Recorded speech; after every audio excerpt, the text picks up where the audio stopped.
my mom bought this painting of a couple walking down like the street to the Eiffel Tower. And when she put it up, she realized she didn't like it. So it's not really well made. This isn't actually canvas at all. It's some sort of plastic. And then if you look at the back, the frame is made out of plywood. And I mean, it was $30 at Ross, and knowing my mom, I really doubt she paid that much for it. So we're gonna try our best to make it better. And if we fail, I guess I owe my mom $30. So this is the plan for it.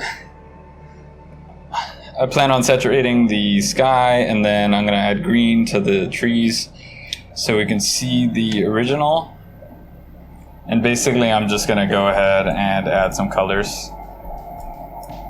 But that's the plan.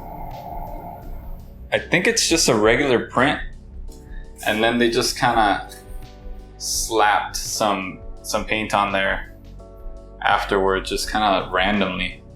So like these guys have like a little smattering of acrylic on them, and then this has like random white on it, and so basically, and then this is just like completely splattered, and it looks like some sort of gore. I actually haven't painted in like a good bit, but I do have a bunch of paints from when I used to do this stuff. So I'm using these Liquitex. These are from like the 80s. I inherited them from my uncle, and they still work. So we'll keep using them. I don't have the nicest brushes or anything. I've never really put value into that sort of thing. Figure the tools you got are the best tools for the job. One day, these will dry up and flake off and end up in the ocean, and then eventually in our food, and then eventually in our DNA. So one day, this painting will be part of your body. So hopefully it's good. I love the color variation that you just get naturally from real paint. Works super hard to get that in digital, and here you get it for free. So yeah, there's something about it. There's like all these different things that are happening. Like, as I paint, the brush dries, start getting a different texture. I'm not really worried about anything because I feel like I could fix it. It's kind of the weird thing is like, if you know you can fix something, it's not really that much of a issue to break it. So remember when I told you that these paints are from the 80s? Yeah, they might not be good anymore. It ended up making green again. I keep forgetting that yellow and blue make green. Like, it seems like a mystery. Like, it's not something I learned when I was a kid and then spent the rest of my life studying. Somehow it's still a surprise that when I dip that yellow into the blue, it turns into this entirely different color. That looks awful. Oh man, there's something about that, right? When you judge something in the middle of working on it, you kind of screw yourself over. I don't know what this is gonna look like when it's done. I try to make a plan, and I'm sticking to that plan somewhat. But really, at the end of it, it's not going to look anything like what I imagined. Not a single one of these brush strokes looks like something I could have predicted. I feel like I got myself in a trance. It's like a completely different personality in this painting mode. I used to get mad at people that weren't consistent with their personality. Like there's people that will talk to someone and then act like a completely different person around someone else. I have this memory. I was playing the Brothers video game. There's a quote about how someone's friend dies and passes away. And then the quote is reflecting on their death, and they say that they didn't just miss their friend, they missed the person that they were when they were around that person. And when I heard that, it felt more like I could let myself do that, and I started recognizing when I was doing that and appreciating the qualities that other people bring out.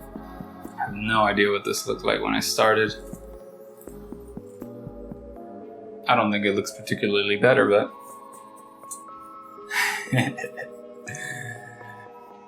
it's so hard not to judge it, huh? It is so difficult.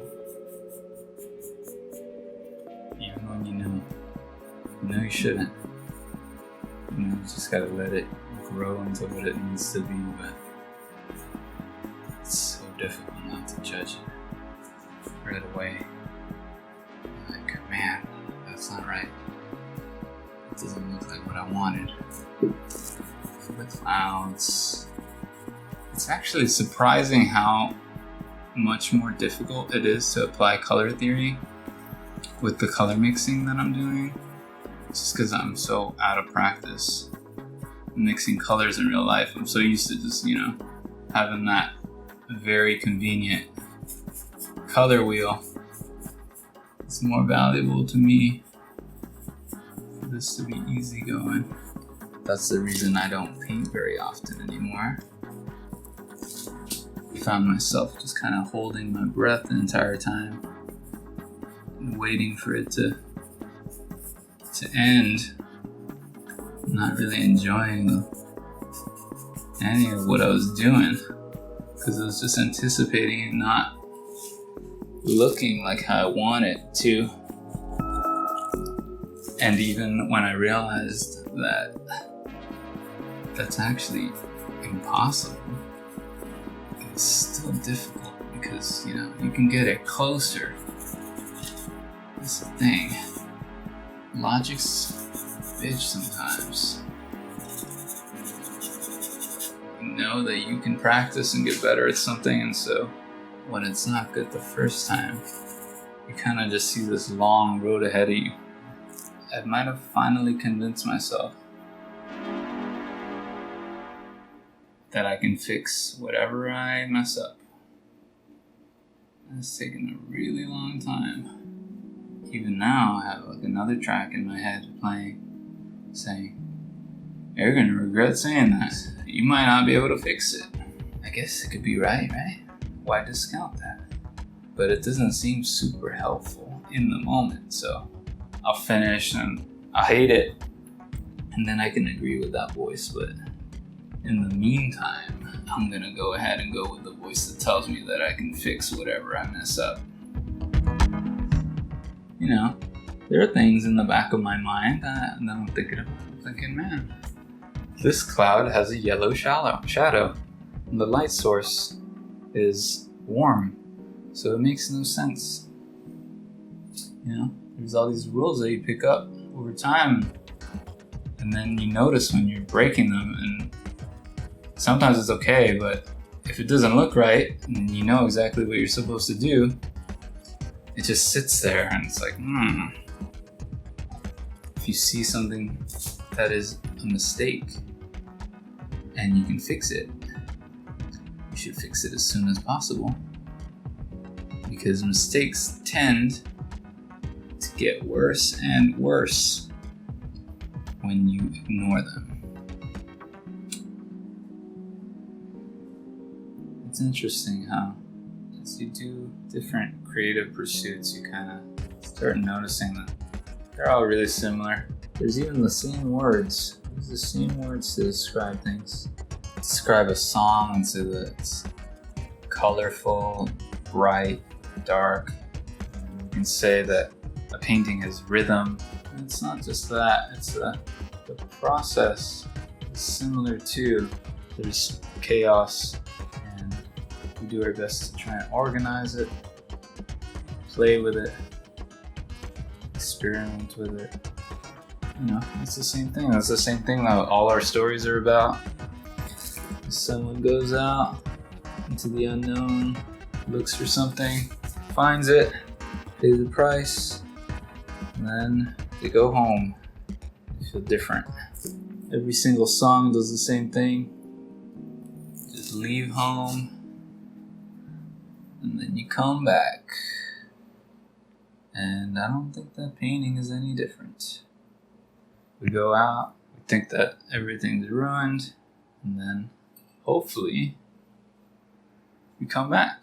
But you know, we don't. That's also some stories.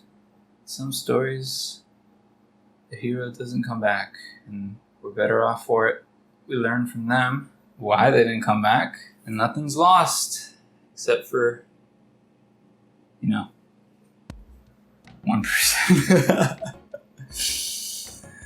I took a little break to recharge the camera. I did a lot of stuff on time lapse. I'm not sure if I'm going to include all the audio of me talking over that part or not, but we can keep continuing progress. Obviously, we've still got this line from the kind of application of paint that they put over the print, and I don't know how to get rid of that. So it might just keep that, and we'll just layer on top of it, and hopefully it doesn't look too weird. You might be able to tell that I'm running out of light. I might have already said that, but it's something that I'm concerned about. If I show you my reference photo, you'll laugh. My printer tried to print this giant photo and failed, clearly. And then it ran out of ink. I'm gonna do the sensible thing and bring my reference over.